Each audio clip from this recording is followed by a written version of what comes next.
Para mí es un gozo y una alegría poder seguir nuestra serie de exposiciones de la palabra de Dios de la epístola de Santiago y hoy nos vamos a adentrar un poco más en el capítulo 4. Ya nos hemos dado cuenta que Santiago está sacando temas que tienen que ver fundamentalmente con el comportamiento cristiano.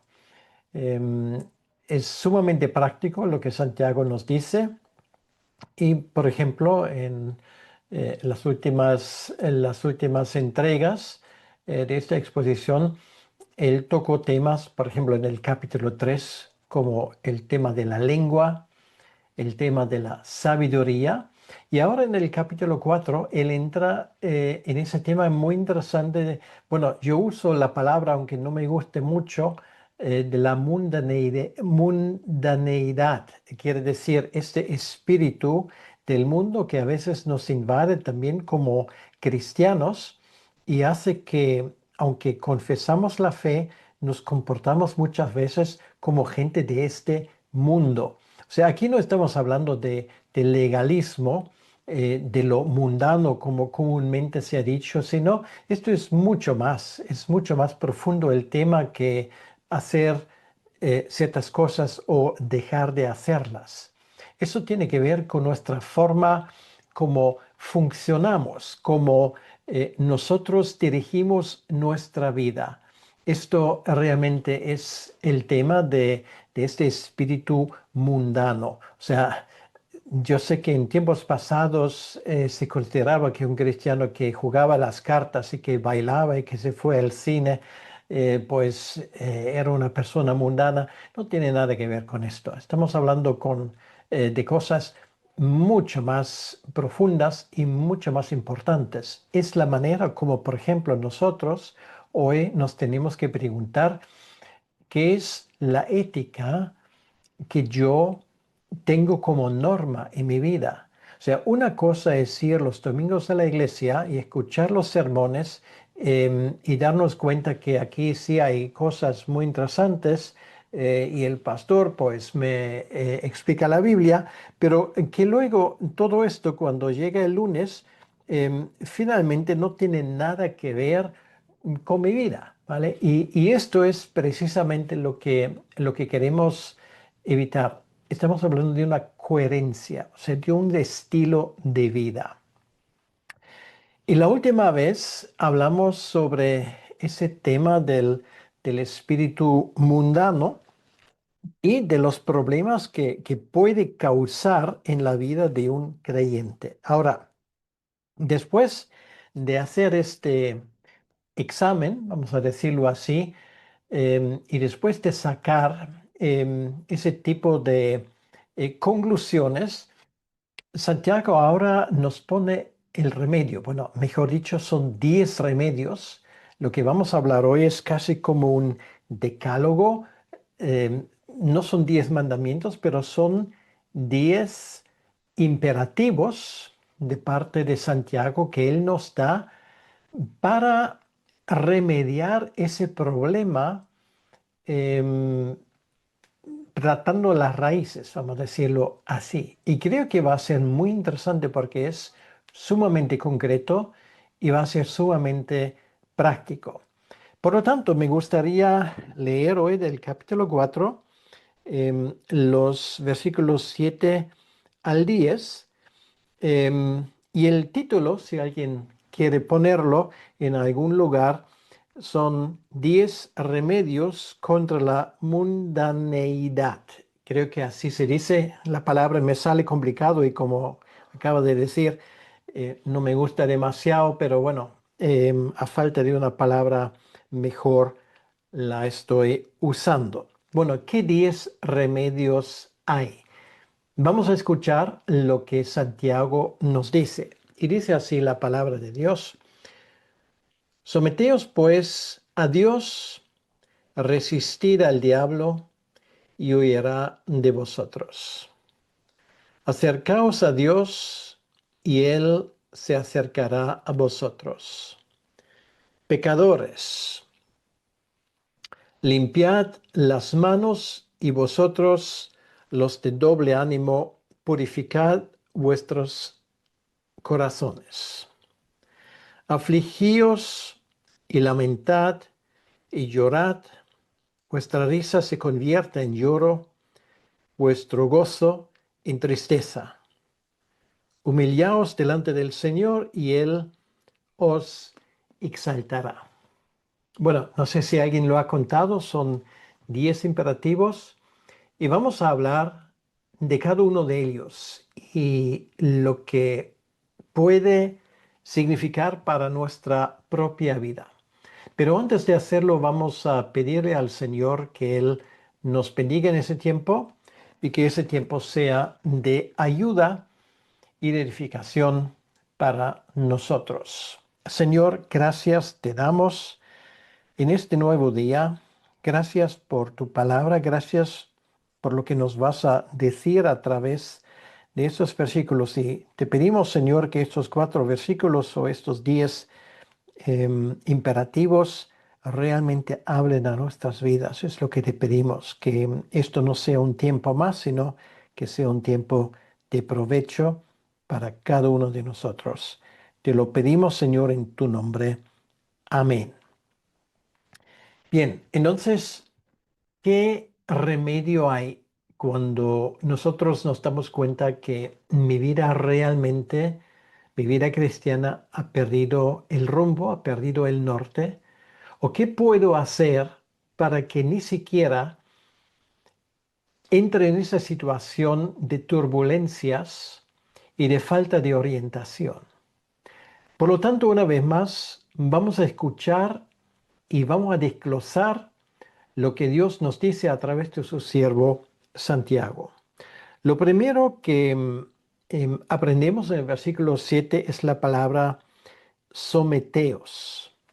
Y este es un término muy interesante porque este término viene del lenguaje militar. El término nos habla de soldados romanos que están bajo mando. Y esto es una imagen que, por cierto, también el apóstol Pablo nos presenta. Tal vez se acuerdan que hablamos de ese tema cuando hablamos de las 2 epístolas de Pablo a Timoteo. ¿Qué caracteriza a un soldado en un ejército? Bueno, lo que le caracteriza es que él obedece órdenes. Su propia opinión no importa realmente. Está bajo mando, bajo autoridad y por lo tanto él tiene la obligación de cumplir esas órdenes. Bien, pues muchas veces no nos gusta pensar que la vida cristiana discurra en estos términos, pero sin embargo es así. Estamos bajo un pacto, bajo el nuevo pacto, y ese pacto significa que nosotros realmente estamos bajo órdenes. No podemos hacer lo que nos da la gana. Esa malentendida libertad cristiana de la cual se habla muchas veces hoy y que muchas veces sirve como pretexto de una desorientación ética, no tiene nada que ver con la vida cristiana. Someteos a Dios. Por eso no nos vamos a someter en este sentido a ninguna doctrina secular. No nos vamos a someter a la última moda de lo que nos dicten los profetas del secularismo moderno, sino vamos a someternos a Dios. Lo que nos interesa no es la última corrección política, lo que nos interesa es lo que esa palabra nos dice.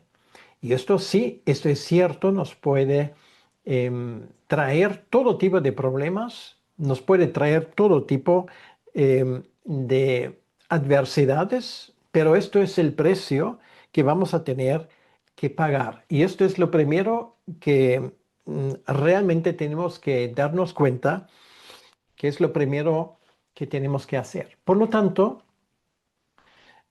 lo importante es que si, y voy a hablar de un caso muy concreto, es muy común entre creyentes que dicen, bueno, yo no puedo seguir esto porque hay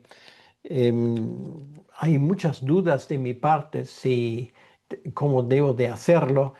Quiero comprender eso antes de que yo realmente puedo hacerlo. Ahora, permíteme que le diga una cosa. Esto en ningún ejército del mundo va a funcionar. Y si quieres seguir a Cristo, será mejor que te hagas con la idea de que realmente tus problemas personales, tus dudas, tu tesitura individual no es tan importante. Lo que es importante es lo que Dios piensa de ciertos temas. Y ante la duda, lo que tenemos que hacer no es levantar la mano y decir, pero yo tengo una duda y yo quiero entender esto antes de que lo haga. La cuestión es hacerlo. Y da igual si lo entiendes o no lo entiendes. Lo vas a entender haciéndolo. Entonces eso yo sé que no es un tema muy popular y estoy seguro que habrá gente que no está de acuerdo conmigo. A mí personalmente también me trae sin cuidado, porque esto es exactamente lo que pone aquí. Someteos pues a Dios. Estamos bajo autoridad. Y de la misma manera como en nuestro mundo Dios gobierna ese mundo a través de una autoridad delegada, y de esto yo he hablado bastante, entonces no voy a entrar ahora en el tema. De la misma manera, Dios gobierna de una forma directa al cristiano y por lo tanto, nuestra reacción a ese gobierno divino es el sometimiento. Obedecer a órdenes, estar bajo las directrices de nuestro Dios.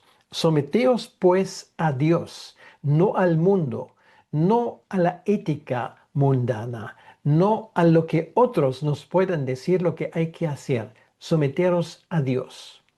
Y la primera forma de conseguir esto es estudiar la voluntad de Dios, tal como está expresado en su palabra. Lo siento mucho, no puedo traer otro mensaje, porque esto es el mensaje de siempre. No vas a encontrar contentamiento con tu vida cristiana a menos que tú aprendas a someterte a Dios y a cumplir su voluntad. No hay otra forma, no hay otra manera de hacer lo que Dios quiere de ti. Esto es lo primero, someternos a Dios, tener a Dios como el dador de nuestra vida, como el que tiene derecho sobre nuestra vida y como el que tiene derecho también a recibir de nuestra parte obediencia, en primer lugar. Luego, en segundo lugar, y ahora como algo negativo, porque esto es como agua y aceite, Santiago nos dice resistid al diablo. Lo que me encanta con Santiago es la forma como él explica las cosas de una forma clarísima. Esto no admite ningún debate teológico. Estos son opuestos. Mm, Como se suele decir en España, tú no puedes poner una vela a Dios y otra al diablo. No puedes estar leyendo misa y repicando al mismo tiempo. No puedes bailar en dos bodas. Y lo mismo ocurre con la fe. Jesucristo lo ha dicho de una forma muy clara y de una forma muy contundente. O estás conmigo o no estás conmigo. Y aquí dice, en la medida que nos sometemos a Dios, lo que tenemos que hacer es resistir al diablo. Al diablo le podemos resistir, por supuesto. Ahora, cuando hablamos del diablo, todavía infelizmente hay mucha gente que aquí piensa que estamos hablando de posesión demoníaca o de, qué sé yo, de un ser que huele a azufre y que te hace la vida imposible. No estamos hablando de esto. Estamos hablando de una estrategia diabólica que es mucho más refinada. Y esto es querer enganchar nuestro pensamiento. Esto empieza aquí, que otros nos comen el coco, como se suele decir, nos quieren cautivar con sus formas de pensar, con sus filosofías, con sus filosofías muchas veces populares, seculares como es el humanismo y muchas otras cosas que vemos como en nuestros tiempos ahora finalmente están llevando a nuestras sociedades occidentales a la ruina. Pues esto es el espíritu del diablo y esto es la estrategia del diablo. Por lo tanto, a esto hay que resistir. Y esto es muy interesante porque eso tiene una promesa. Si resistimos a estas estrategias diabólicas, a llamar al mal bien y llamar al bien mal, como es la norma hoy en día en nuestras sociedades, el diablo huirá de nosotros. Bueno, el mundo no quiere resistir al diablo. El diablo siempre puede contar con el aplauso del mundo y el mundo con gusto y de forma gratuita le aplaudirá al diablo y a sus huéspedes. Aquí en nuestras sociedades, en lo que nosotros llamamos Occidente, el diablo no se presenta como el león rugiente, se presenta como el ángel de luz que nos está embaucando continuamente. Y lamento profundamente hasta qué punto esa ideología secular, el humanismo, este egocentrismo, este antropocentrismo, que el hombre es la medida de todas las cosas, ha entrado en nuestras filas, en nuestras iglesias. Para mí es lamentable como muchos pastores están cantando al son y al ritmo del diablo. Y me vas a decir, pero José, ¿qué cosa dice? Siento mucho que cualquier pastor que siembra duda en cuanto a la veracidad de la palabra de Dios hace precisamente esto. Cualquier pastor que quiera hacer las paces con el mundo, siguiendo a las pautas humanistas, está haciendo esto. Ahora, no quiero profundizar más en esto. Lo que quiero decir es, tú y yo somos llamados a resistir. Decimos no a esa estrategia diabólica de poner en cuestión todo lo que Dios nos ha revelado. No es en vano que la Biblia nos dice que la primera pregunta que el diablo hace es, ¿acaso Dios ha dicho? Lo podemos leer en Génesis capítulo 3. Esto es lo que la serpiente, usurpada por el diablo, está susurrando a Eva. ¿Y qué es exactamente lo que hace? Pone en entredicho la veracidad de lo que ha dicho, de la palabra de Dios. Y esto sigue siendo su estrategia hasta el día de hoy. A esto hay que resistir, lo cual quiere decir, resistir requiere esfuerzo de tu parte. Esto no es algo que ocurra de forma automática. Eso significa que vas a tener que sacrificar tu comodidad. Vas a tener que sacrificar tus metas personales por por una meta mayor. Y esto es el beneficio del reino de Dios. Resistes al diablo cuando dices no a esas ideologías seculares que nos están invadiendo. Dices no al diablo cuando te pones de rodillas para orar por las cosas que avanzan en el reino de Dios. Resistes al diablo cuando estudias la palabra de Dios y te enteras lo que Dios te va a decir a través de esa palabra. Resistes al diablo cuando quites de tu entorno esa gente que solamente te tira para abajo y te está llenando la cabeza con ideas que no son divinas. Resistes al diablo cuando apagas la tele y no sigas mirando esos programas que no hacen otra cosa que sembrar dudas en tu corazón. Y hay mucho más temas en cuanto a esto. Resistir al diablo tiene la consecuencia que el diablo huirá de vosotros. Esto es la forma como la iglesia se tiene que defender y Efesios capítulo 6 no nos deja sin duda. Nuestra arma ofensiva es y sigue siendo, y es la tercera vez que levante mi Biblia en este programa, esto es y sigue siendo la Biblia. Y yo personalmente estoy alucinado con qué frivolidad muchas veces en las iglesias se está usando esa Biblia. Hay que estudiarla, hay que digerirla, hay que meditar en ella. Hay que dejar que esta revelación divina moldee nuestra forma de pensar. Y para eso tenemos libros, para eso tenemos programas, para eso tenemos excelentes pastores que van en esa dirección. No permitas que nadie te tire para abajo, que nadie haga que tu vida espiritual se haga añicos simplemente por querer aguantar aún más bajo la influencia de gente que realmente les importa más el aplauso del mundo que el aplauso de Dios. Y lo digo una vez más, lo he dicho muchas veces, si el mundo nos aplaude como iglesia o como creyente individual, tenemos que preguntar qué exactamente es lo que hemos hecho mal. La tercera cosa que nos dice Santiago aquí es lo correspondiente. Si el diablo huirá de nosotros, si nos acercamos a Dios, Él se acercará a nosotros. Número 3. Bueno, esto en el contexto ahora no vamos a ir al libro de Éxodo y ir al libro de Levítico, pero eso de acercarse a Dios, esto era el privilegio de los levitas.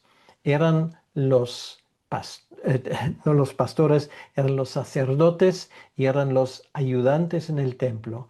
Eran ellos que estaban en la cercanía de Dios. Cuando el pueblo tenía que estar más lejos, separados del santuario por una verja, ellos sí podían entrar, ellos sí que podían acercarse a Dios. ¿Y cómo podían acercarse? Pues con mucho cuidado, em, con ciertos sacrificios previos que les permitieron llegar a la presencia de Dios ceremonialmente limpio. De esto nos habla el libro de Levítico. Ahora, en el Nuevo Testamento, el apóstol Pedro nos dice que nosotros somos sacerdotes. Quiere decir que nosotros ahora tenemos ese privilegio de acercarnos a Dios. Dios está disponible para nosotros. Dios no tiene ahora un horario reglamentado. Dios ya no tiene barreras detrás de los cuales Él se esconde. Ahora, el acceso al trono de Dios está libre y es disponible para nosotros. Dios es un Dios al cual tú te puedes acercar. Y esto es algo tremendo. No es un Dios lejano, es un Dios disponible. Es un Dios que se ha revelado a nosotros, que te ha hablado. Y cada vez que lees la palabra de Dios, Dios te sigue hablando a través de su palabra eterna. ¿Qué ocurre? También este tercer, bueno, no lo voy a llamar mandamiento, pero ese tercer imperativo también tiene una promesa. Si tú te acercas a Dios, si tú buscas a Dios, entonces Dios se te acercará a ti. Lo cual quiere decir, en la medida que tú pones a Dios en primer lugar en tu vida, en esa medida Dios te va a bendecir. Dios honra a los que le honran. Y en la medida que tú buscas su voluntad, estudias su palabra, te sometes a Él, en esa medida Él te va a bendecir con su presencia, con su bendición, con su gloria. Tu vida va a sufrir un daño, perdón, un cambio completo y Dios va a reparar todo el daño que Satanás haya podido causar en tu vida. ¿Te parece poco esto? Esto es una promesa tremenda. Acercaos a Dios y Él se acercará a vosotros. Esto poca gente lo puede decir. Nuestro Dios es un Dios cercano, es un Dios accesible, es un Dios conocible. Esto no quiere decir que vamos a conocer todas las cosas, pero vamos a conocer muchas cosas, mucho más de lo que nosotros nos podemos imaginar. Y el cuarto punto aquí dice pecadores. Bueno, normalmente esa palabra se usa en el Nuevo Testamento para personas que no son creyentes. Bueno, aquí Santiago está hablando a gente que yo creo que sí que eran creyentes, pero que por alguna razón se deslizaron, se apartaron de la fe. Y les habla de una forma muy fuerte. Dice, pecadores, limpiad las manos. Esto nos habla de una limpieza exterior. Limpiar las manos quiere decir hacer lo necesario para que vosotros otra vez podáis ser admitido a la casa de Dios. Eso de limpiar las manos, esto nos habla de limpieza, de purificación. Y esto lo vamos a ver luego, tiene que ver con el perdón de los pecados. Necesitas ese perdón de los pecados. Necesitas estar limpio en la presencia del Señor. Esto es lo que tenemos aquí, una confesión externa. Una persona que se ha dado cuenta que yo he seguido un derrotero equivocado. Yo he tomado un camino que no es el buen camino y tengo que volver, tengo que corregir. Y eso habla de cosas externas. Habla de que tal vez has hecho cosas que no deberías hacer. Corrígelas. Tal vez has dicho palabras que no deberías haber dicho. Corrígelas. Pide perdón. Repara el daño que has hecho, porque Cristo para esto virtió su sangre, para que tú también pudieses estar en su presencia. Y esto tiene una cosa que se corresponde cuando dice, y vosotros los de doble ánimo, purificar vuestros corazones. Esto habla de algo interno. Y vamos a intentar esclarecer aquí dos cosas. Dice aquí los de doble ánimo.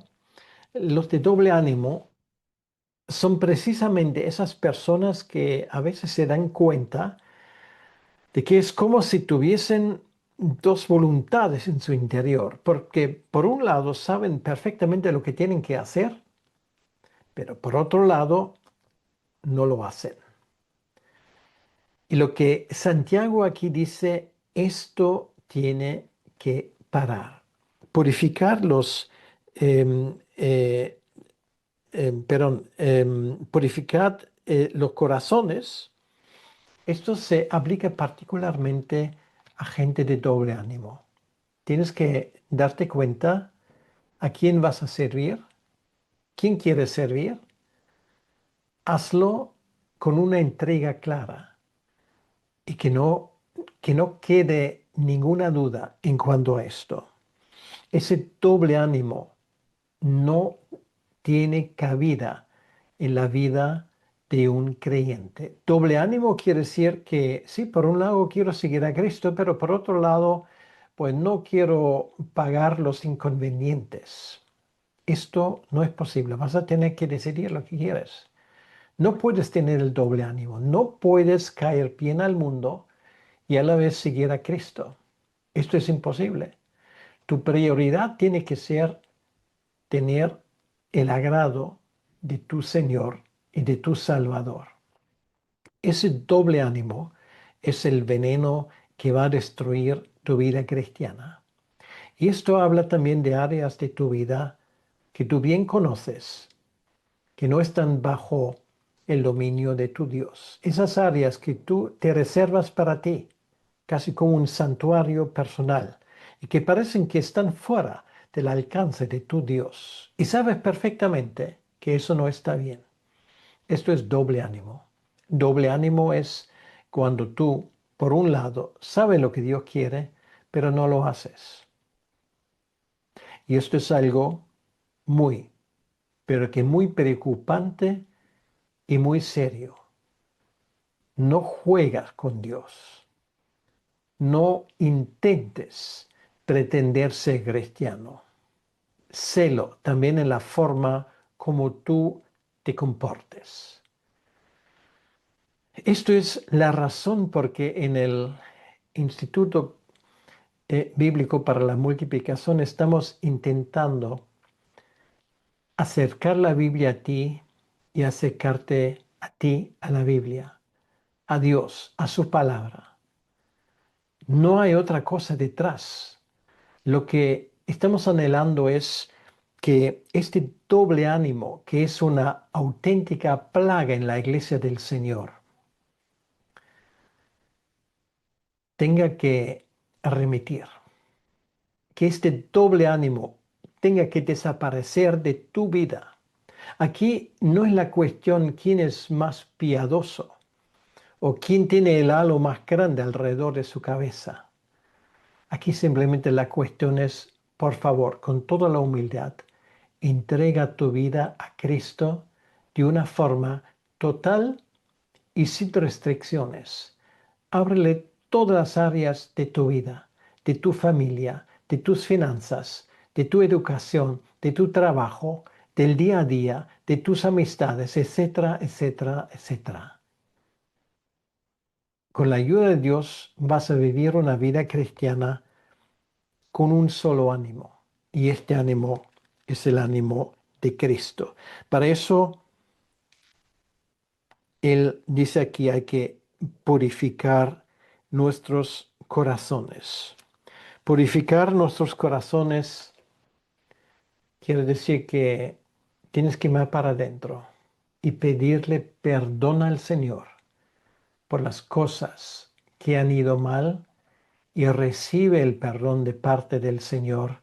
Y a partir de ahora, pues haz lo que Jesús dijo a la pecadora, ya no lo vuelves a hacer. Ese tipo de corrección personal es un proceso duradero y Santiago lo sabe y todavía sigue en esto. Dice, afligíos. Afligíos, eso habla de rotura. A veces tienes que llegar al punto de que estás quebrantado completamente delante del Señor. Afligirte quiere decir que tienes que reconocer que has llegado al final de tus recursos y esto no solamente le pasa a una persona que no es creyente, sino también le puede pasar a un creyente que se ha apartado del camino correcto. Vuelve al redil. Y sí, esto causa aflicción. Esto causa cuando te das cuenta que has entenebrecido tu relación con el Señor, que has entristecido al Espíritu Santo, esto te causa aflicción. Tú no puedes volver atrás sin sentir un auténtico pavor, un auténtico rechazo a esas cosas que te han apartado del Señor. Y esto causa aflicción. Y es una aflicción sana, es bueno. Y la cosa sigue, afligidos y lamentad.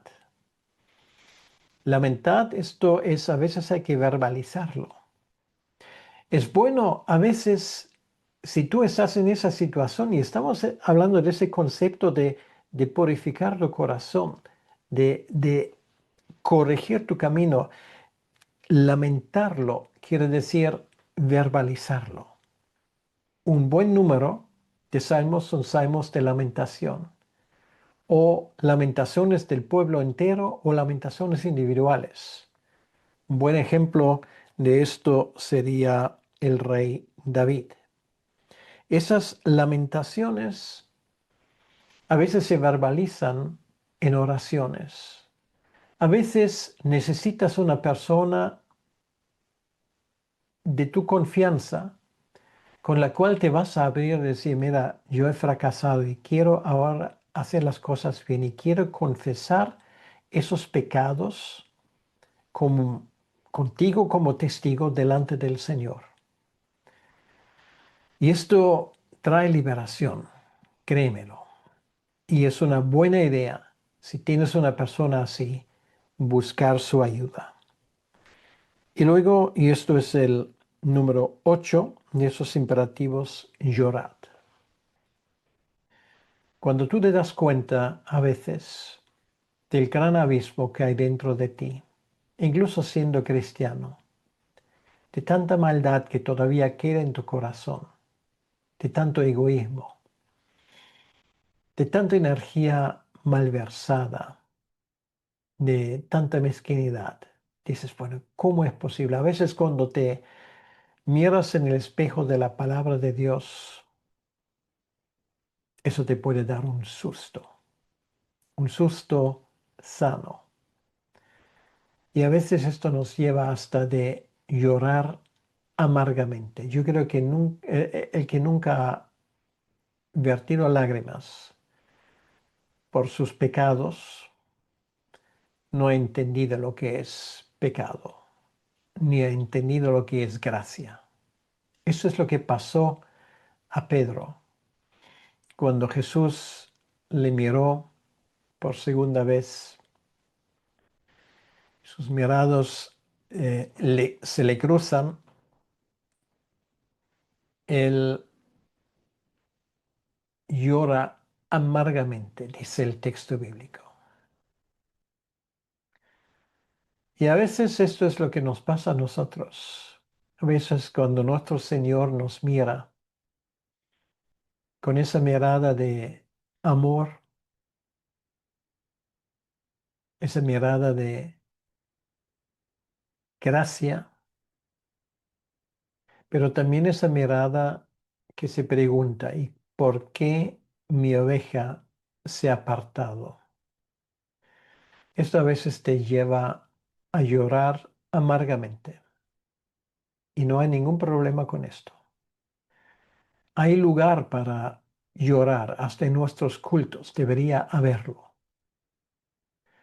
A veces yo he visto y a veces me ha pasado a mí mismo que esto te ocurre en el momento de la Santa Cena, cuando te das cuenta que aquí tienes el pan que representa el cuerpo de Cristo y el vino que representa su sangre, lo que tu Señor ha hecho por ti, lo que el Dios creador de este mundo ha cargado sobre sus hombros, también tu pecado, y tú sigues queriendo andar por cuenta propia.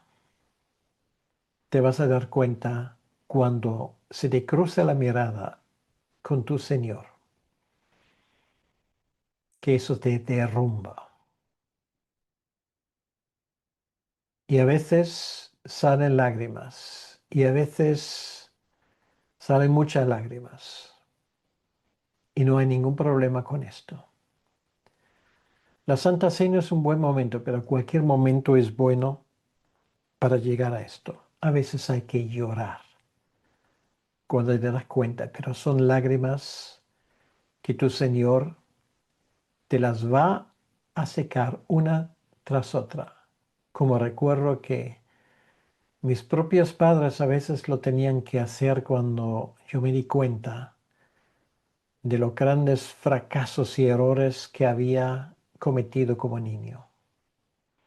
No hay una cosa más bonita que cuando tu papá o tu mamá te coge como niño y te seca las lágrimas y dices, no,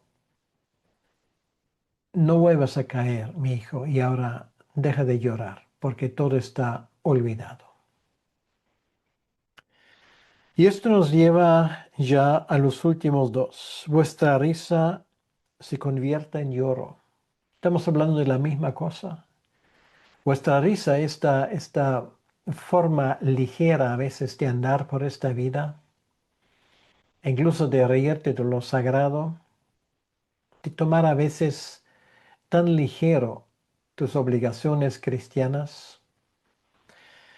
Es bueno cuando de vez en cuando te pares en seco y decir, bueno, lo que estoy haciendo, eso está bien. ¿Realmente mi vida cristiana le hace honor al Señor?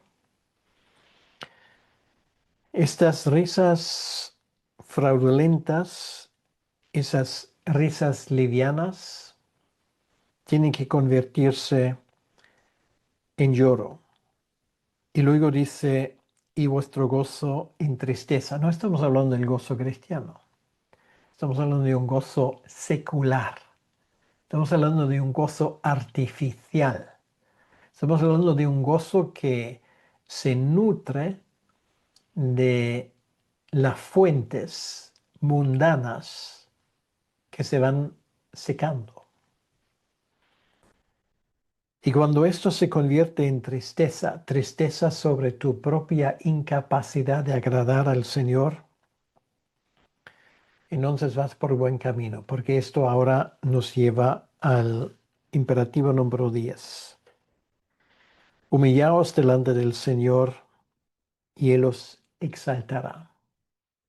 Para mí, muchas veces es horripilante ver la cantidad de arrogancia y soberbia que puede haber en el mundo cristiano, pero no estoy hablando del mundo cristiano ahora.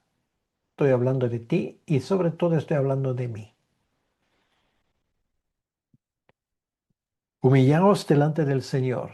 Quiere decir que es muy sano darte cuenta que Dios te ha salvado, pecador, cuando no había nada en ti que de ninguna manera mereciera su intervención. Esto es la verdad. Somos pecadores salvados por la gracia y por lo tanto nos conviene humillarnos delante de nuestro Dios, de darnos cuenta que simplemente somos mendigos que hemos recibido algo que jamás hubiésemos podido esperar y que aún mucho menos hubiésemos merecido. Somos mendigos que hemos hallado gracia en los ojos del Señor. Y esa humildad debería formar parte de nuestra vida, ¿no? No somos importantes. Somos siervos inútiles. No es nuestra voluntad que se tiene que hacer, sino la voluntad de nuestro Dios. No es lo que yo quiero, es lo que Él quiera que cuenta. Y el resultado de todo esto, y yo recuerdo esa historia, la prostituta que llega a los pies de Cristo está en esa situación. Todos los errores y pecados de su vida en la presencia de Cristo